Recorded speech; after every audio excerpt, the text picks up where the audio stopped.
In a distant, faraway land, there are people who doesn't like to learn electronics. So they made a breadboard wall so that they could never go through it.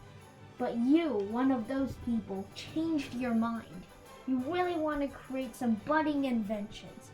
So you made a cannon and are about to bust through it. Ooh! Hi everyone. Did you like the intro? Man, I made it very good. And it's awesome. Boy, I love it. And so today, you are actually gonna break your breadboard wall and make this cute little prank alligator sound speaker. It's actually pretty cool. You can use it to send Morse code because it's like a buzzer and you can send signals through it. And so supplies are very little, so you can buy them all at your local store or online at Amazon for only a few dollars. And so here are all the materials. I got a breadboard here, and it's from the Elegoo kit I bought. It has 60 rows, maybe 64 rows, but I rarely recommend these. It will be even better if you have two, but we don't need two, so clear that all the way. Of course, you also need to have a power supply. This one's just a power supply I got in my kit.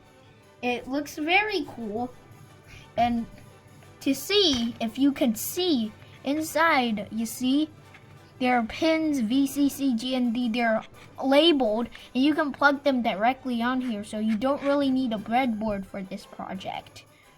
And of course, for the power supply, well, I'm just gonna put this away, you need a battery. This is a smoke alarm battery, just using it for some reason, but I could only find this.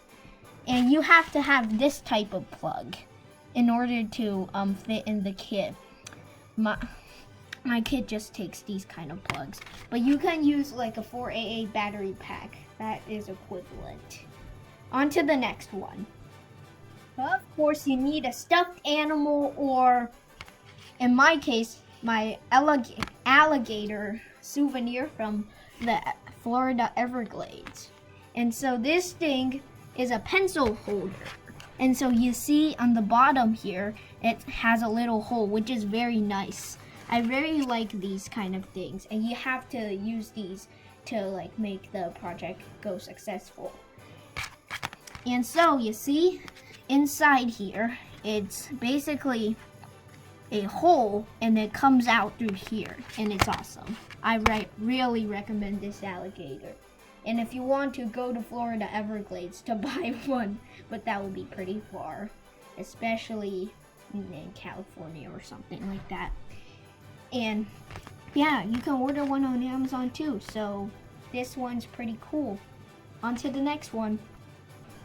Alright, so here are all the electronic components. We got a buzzer here, wires. I recommend these female to male, or whatever you call them. These wires have a pin on the end and no pin on the other end, so it's good for connecting buzzers. For here, I'm only using one length of wires. I only connect these two, but you can lengthen the wires by adding more. So that's why I recommend female to male, because you see, you can easily make the length longer by connecting them. And so that is very useful for these kind of projects. And so I think we got all these things done. Now we can put them all back here. Alright, there's a lot of stuff here actually. Alright, I'm gonna zoom out a bit. I think this is our remote. Alright, so you see we got all the components here. Alright, let's start building. And so, first, put the power supply on. So the power supply, I'll zoom in a bit so you can see clearly on this. Alrighty, I think that's clear enough. So you see, just plug it on the end of the board and make sure the 9-volt connector and all that stuff are facing out, and don't do it too far. Don't make it overhanging. Like, make it sure it's like right to the parallel to the edge. so that all the bottom connectors could fit into the board. Now you see, there's an add sign and a plus sign right there. The plus sign means that that's 5 volts, and that's GND for the minus sign. Alrighty, let's start building. As you see, I got my buzzer here, and so I'm gonna connect some wires here. So you see, I'm connecting a red wire to the longer pin. That needs to be connected to 5 volts. And for this, I'm just gonna connect it right onto the board. That's why it's so useful, as I told you earlier.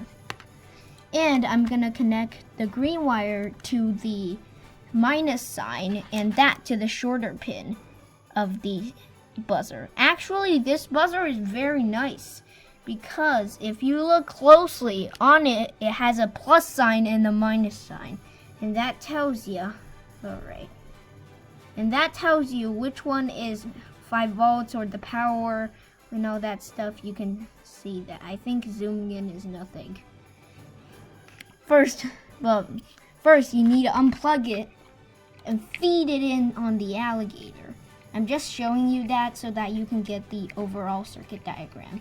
And then feed it all the way in, from this hole to the mouth until you see the wires come out.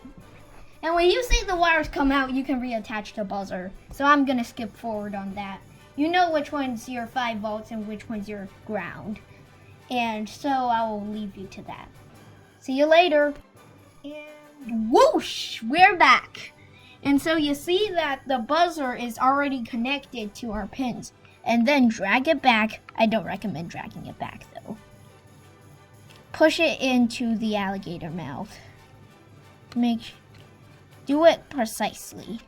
And then put it in as deep as you want. Alright, at the end it should look like this. And our alligator is finished! Chomp, chomp, chomp! And so you see, let's test it.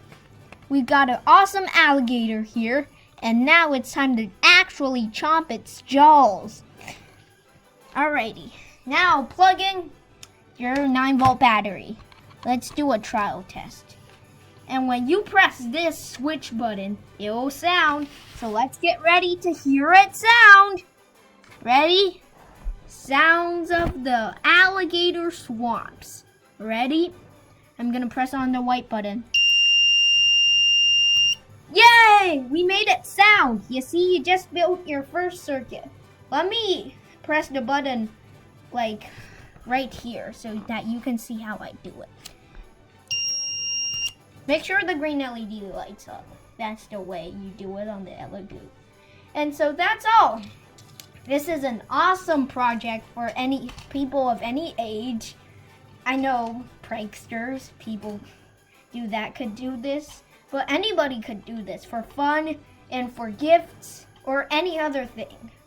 In the future, you could 3D print some kind of enclosure for here or just wire everything up directly on here. You see, oh yeah, this one's female to male, that one's male to male. And so, you can 3D print anything, like 3D print a creature and put it in, modify some holes in Fusion and all that stuff.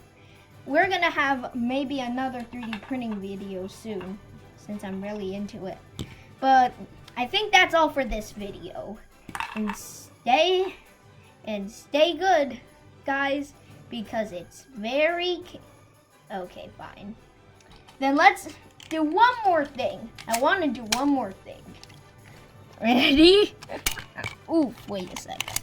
Ready, steady, yay! Bye-bye.